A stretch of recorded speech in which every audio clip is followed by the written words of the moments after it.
Após reafirmar que faria mudanças na Petrobras diante dos reajustes no preço dos combustíveis, o presidente Jair Bolsonaro anunciou nesta sexta, 19/2, a substituição do atual presidente da companhia, Roberto Castelo Branco, pelo general Joaquim Silva e Luna.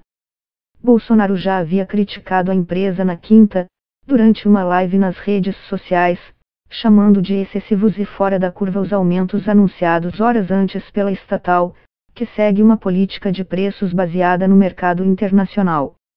A gasolina e óleo diesel ficaram, respectivamente, 23 centavos e 34 centavos mais caros. O litro nas refinarias passou a custar R$ 2,48 no caso do primeiro e, no do diesel, R$ 2,58. Ao comunicar o reajuste, a Petrobras afirmou que ele é fundamental para garantir que o mercado brasileiro siga sendo suprido sem riscos de desabastecimento pelos diferentes atores responsáveis pelo atendimento às diversas regiões brasileiras.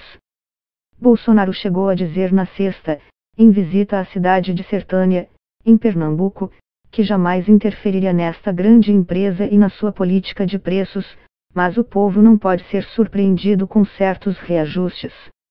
Os comentários do presidente foram mal recebidos pelo mercado. As ações da empresa na bolsa fecharam o pregão em queda de quase 8%, ainda antes do anúncio do militar como substituto de Castelo Branco. O mau humor se deve em parte à experiência recente de interferência do governo na estatal.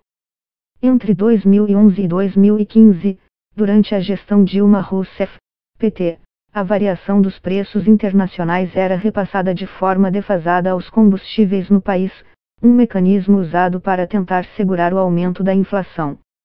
Quando a conjuntura externa era desfavorável, a Petrobras chegou a importar combustível mais caro e vendê-lo mais barato no mercado interno. Essa diferença gerou uma série de prejuízos para o caixa estatal, uma conta que passou de R$ 75 bilhões no fim de 2014. A política orientada para o controle da inflação é apontada como uma das principais responsáveis pelo alto nível de endividamento da Petrobras no período, que chegou a 124 bilhões de dólares. Desde 2016 a Petrobras orienta sua política de preços pelo preço de paridade internacional, PPI, que leva em consideração a cotação do baril de petróleo e o câmbio. Quando foi estabelecida, os preços chegaram a variar quase que diariamente, seguindo a flutuação do mercado internacional. Em setembro de 2018, às vésperas da eleição daquele ano, esses reajustes passaram a ser quinzenais. E, em meados de 2019, deixaram de ter prazo fixo, passando a depender da avaliação da companhia sobre as condições de mercado e o ambiente externo. A fórmula usada pela Petrobras para calcular a relação entre os preços praticados pela empresa no Brasil e o mercado internacional não é conhecida, abrindo a possibilidade para uma série de diferentes projeções sobre o futuro dos preços.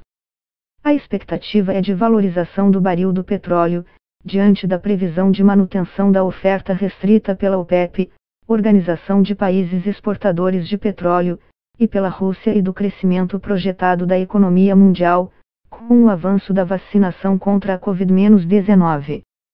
A incerteza com relação ao dólar no Brasil, diante do desequilíbrio das contas públicas nacionais, também foi um fator apontado como combustível para novas altas nos preços. O percentual de reajuste da gasolina e do diesel nas refinarias não chega integralmente ao consumidor. Isso porque o preço ao consumidor é formado pelo valor nas refinarias, pelos impostos federais CID e PIS/COFINS, o estadual ICMS e pelas margens de lucro da distribuidora e da revenda. Assim, um mesmo reajuste de 10 centavos, por exemplo, representa um percentual maior de variação no preço da refinaria, que é mais baixo, do que no preço na bomba, que é mais alto devido a todos esses itens adicionais. A consultoria Triad Research, que coleta dados impostos de revenda de combustíveis, estima que a gasolina comum fechou janeiro a um preço médio de R$ 4,870 por litro para os consumidores, comparado a R$ 4,714 ao fim de dezembro, um aumento de 3,3%. Já o diesel S10 estava em R$ 3,905 em 31 de janeiro, ante R$ 3,838 no último dia de 2020, alta de 1,7%. Durante a transmissão da live na quinta, o presidente afirmou que o governo federal vai zerar os impostos federais sobre o diesel por 2 meses a partir de março. Conforme os dados disponibilizados pela Petrobras para o diesel S-10 e coletados entre 31 de janeiro e 6 de fevereiro, esses impostos respondem por cerca de 9% do preço do combustível.